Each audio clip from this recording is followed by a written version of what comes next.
Mr. Bonakele. Morning, Sakina, and the viewers. So you've received quite a sizable number of complaints. Can you just give us an example of where a complaint has been found to be correct and where the retailers or any other businesses have suddenly increased some of the prices on their products? Yes, we have quite a few, Sakina. I mean, I can mention, for example, various stores within the SPAR group we have been talking to. So you have examples where, for example, there would be an increase for a toilet paper from a pack of that is usually 70 rands to about 120. And you have things like the masks. The masks were the biggest problem, and you find these abuses not just in your big chain stores, but in all the small suppliers of these masks. These masks, some of them have increased. I was told yesterday, a complaint I'm still waiting for information on, that we have a mask that increased from a price of 8 rands to 117 rands. So there are situations where the magnitudes are so large, and this is particularly the case with independent stores where entrepreneurs are just being opportunistic. I say this, Sakina, because the large retail stores, we have engaged them, and we have spoken also to the large pharmaceutical groups, so your likes of Discam, Clicks. We've spoken to all of them, and all of them are quite cooperative. In fact, some of the large supermarket groups have agreed that they will not put up prices during this time. We've also spoken to the large food manufacturers. Food is my biggest concern. So food manufacturers in the country, we've spoken to them. They also understand that they are going to need to be measured during this time of the crisis. Of course, there is inflation that we import that you cannot do anything about. So where people import things, and those things are all of a sudden and now are priced higher than they normally are for all sorts of reasons like disruption in supply chain. That inflation we cannot avoid, unfortunately, but we just have to prevent abuses. Now, Mr. Bonakele, Minister of Trade and Industry Ibrahim Patel gazetted several regulations to try and tackle this anti-competitive conduct. So what are some of these regulations, just for the benefit of ordinary South Africans? Well, there's 2 sets of regulations that the minister has done, which are in terms of the Competition Act and the Disaster Management Act. First is to streamline the operations of both the Competition Commission and the National Consumer Protection Commission.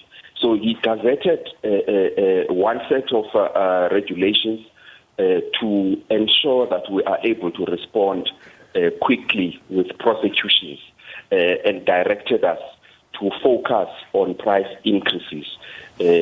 So, for example, where there are increases that cannot be explained by any increases in costs, those prosecutions, we can bring them quickly before the competition tribunal for prosecutions, and those regulations allow us to do so.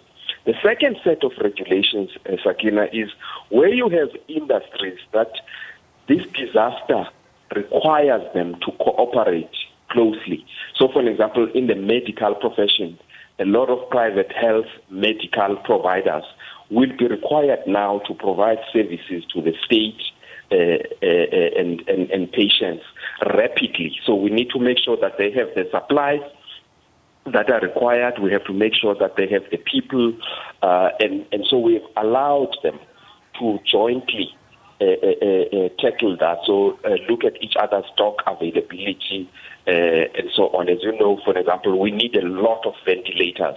So we can't afford to have people competing in the supply of such critical equipment. So we have regulations now by the minister that allow them to coordinate. This has extended to even other areas. So banks, for example, they've been given an exemption to coordinate payment holidays. during this time, a lot of people will not be able to repay their loans. So instead of banks each individually taking up a decision on what to do, we've allowed them to do that collectively to bring about a maximum relief to their clients. So there's a whole set of, I think there's more than 5 exemptions like that where we allow industry to do what we normally would have called collusion, but now to do it under the authority of an exemption by the minister. So, Mr. Bonakele, from the 500-odd complaints that you have received pertaining to excessive pricing, have any of those been upheld? Was anyone found guilty? No. Unfortunately, it's not as quick as that, Sakina, although we are trying to fast-track prosecution.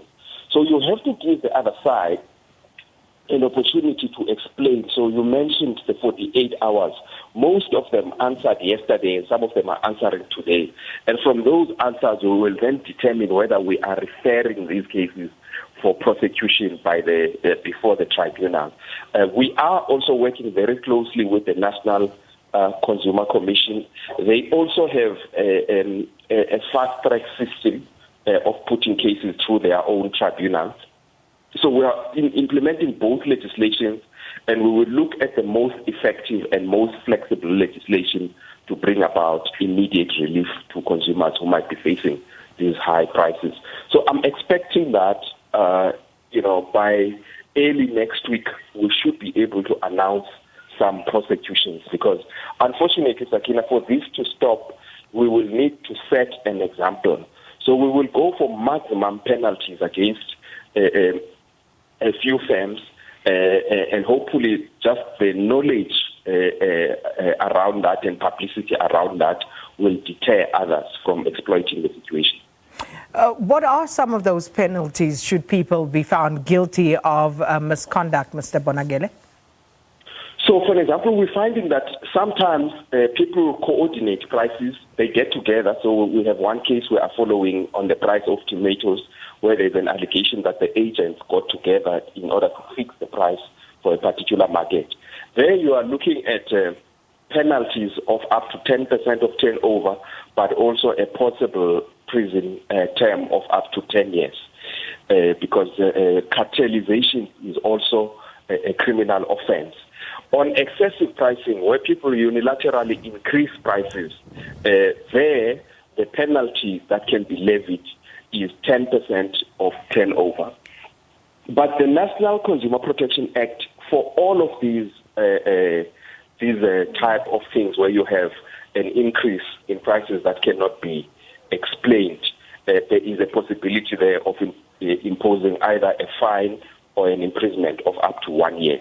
So the penalties are quite stiff, Sakina, and it will be unfortunate that people have to be locked up really for merely taking an opportunity of a national disaster.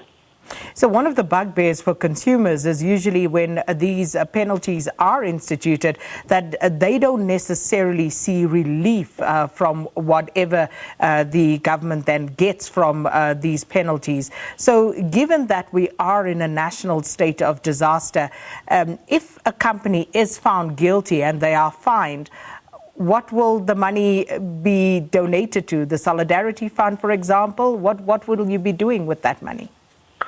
No, Sakina, by law, the penalties go to the National Revenue Fund, and we have very little say about that, and they will be allocated into the national fiscus as normal budgetary processes. But what we also are doing, we've done this, for example, a supplier in Mpumalanga for masks who has overcharged customers. We have asked them to repay those customers the overcharge. Some of them have been paid and some of them are being traced as we speak. So sometimes we do that, and this is especially the case where you have an identifiable group of customers. So we know, for example, that some of these masks are supplied to businesses and so on. So we can be able to trace invoices, and where we see an overcharge, we force, as part of the agreement with the supplier, we force them to repay the overprice. So, Mr. Bonakele, perhaps just another reminder to consumers out there. How can consumers report this type of behavior of excessive pricing should they come across it? The best way, Sakina, is to go to our website and they will find in our website there are two numbers there. There is a call center number as well as a mobile number for those who prefer to phone. And the mobile number is available 24 hours and the toll-free number is available during working hours. They also, and the usual way is for people to send us emails. Again, they will find all the contact details. The general email, perhaps I can give it. It's CCFA@comp for competition, com for commission. So ccfa@compcom.co.za. They can go there, email us, or otherwise go to the website of the Competition Commission. If they just do a search on the internet, they will find the Competition Commission. Type Competition Commission. You will then see the details of the Competition Commission of South Africa, and it will have all the contact details. So thanks for that, Mr. Bonakele. So as you say, from next week, you should be in a position to start dealing with prosecuting some of those who may have been found guilty of this excessive pricing. Yes, that's correct, Sakina.